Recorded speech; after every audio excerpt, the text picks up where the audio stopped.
I'd like to invite you to take a moment to look at some of the differences between the manager mindset and behavior and the leader mindset and behavior. So a manager will, of course, plan and direct work.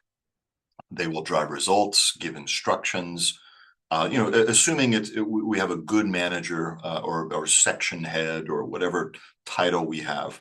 They'll do all of these things, and they'll learn to do all of them effectively, enforcing rules, clarifying and enforcing rules, solving sort of technical issues, in their area of expertise, setting the agenda for what's most important, and usually setting the priorities as well. So if we're now in on the right side, if we're now in a leadership type of mindset and behavior, we will carry over all of these great management skills to the work of leading a team, because you can't effectively lead a team without being a good manager. You absolutely have to be a good manager. I think we all know that. We're not saying that management is not important. It's critical for the effective operation of any organization or any team.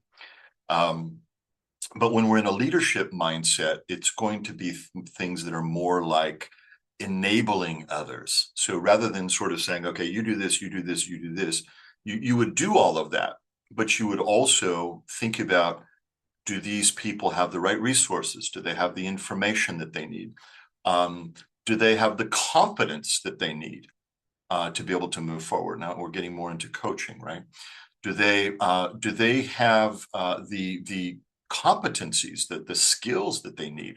Or do I need to apply some resources and perhaps some of my time to helping them to upskill?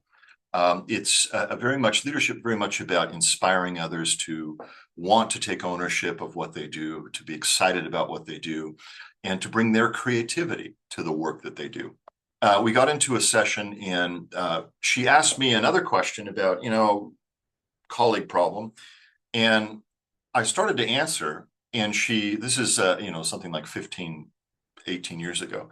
She pulled out her BlackBerry and started looking. A message had come in, and she's looking at her BlackBerry while we're talking. And she said, True, just keep talking. I'll be right with you. And, yeah. Okay. Yeah. And I just, boom, light bulb went off in my head, and I thought, I know the problem.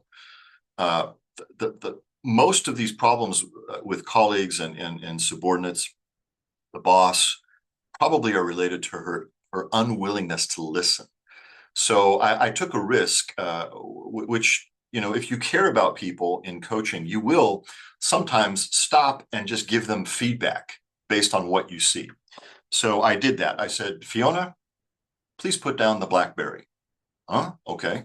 And I said, can I be very honest with you and give you some feedback based on what I'm seeing? I think it will help you, but it might be a little painful. Is that okay? She said, you don't need to say all that. Just tell me. This is her style, right?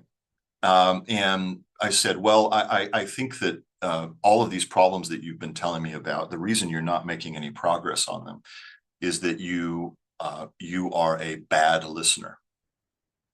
She said, what? I'm a bad listener? What is bad listen? I said, yeah, among the group of bad listeners, you are among the worst of the bad listeners. I was very direct. I needed to shock her a little bit to wake her up. And she said, what? And I said, yeah, I've been waiting for you in the lobby, and I see you come out of a meeting room, running to the next meeting room. And one of your subordinates is running with you, trying to talk to you, and you're looking at your phone, you're not paying attention. If your subordinates are not growing, it's probably because, and they're making mistakes that you don't like, it's probably because they can't get your attention. You don't have time for them. You're not focused on them. You're not listening. And I said, if you get into colleague meetings and you disagree with somebody before you've understood them, you don't listen to them, and then you just disagree. Well, anybody would be angry about that. That's not something that anybody. Do you like that? You know, or do you like people to say you're wrong when they don't even understand what you said? And then she said, well, okay. And I said, and your boss, you know, he doesn't give you information. Well, you probably don't listen to him when he's trying to give you the information. I said, you need to face the fact that you are a terrible listener. And long story short, she made a huge change. She took the feedback, she thought about it, and something really fun that happened was that she went home. She told me about this 6 months later when we were finished with the coaching. She said, you know, True, the day you told me, do you remember when you told me I was a bad listener? I said, yes. She said, I was mad. I was angry. Who is this guy to tell me I'm bad? And I went home and I told my husband, I'm going to fire my coach. I'm going to get a new coach. And you know, the husband says, why, honey? And she said, because he told me I'm a bad listener. And the husband, she said, my husband stopped for a moment and then said, honey, do not fire him. He's the only one telling you the truth. In other words, her husband said, you are a bad listener. We love you. You're wonderful. But when you come home, you don't listen. You don't have time for the kids. You don't have time for me. You're always on your phone. You need to work with this guy. Yeah, he's going to help you. And you see, the most important component of helping somebody change or changing ourselves is that we have support. So these are people who believe in us, who encourage us, who remind us sometimes, who are there to help. And if you don't have a couple of supporters, it's really hard to change anything. Now, if you're going to coach a friend, a peer, a relative, somebody on your team, if you're going to coach somebody, you are one of the supporters. You can really help. But I usually encourage people who I'm working with, I usually encourage them to have another supporter, you know, somebody else who can support you. And if they think about it, usually they have somebody else who can help them. Okay. In terms of how coaching enables growth and development, just a couple of quick things to look at here. One is just remembering the purpose of coaching.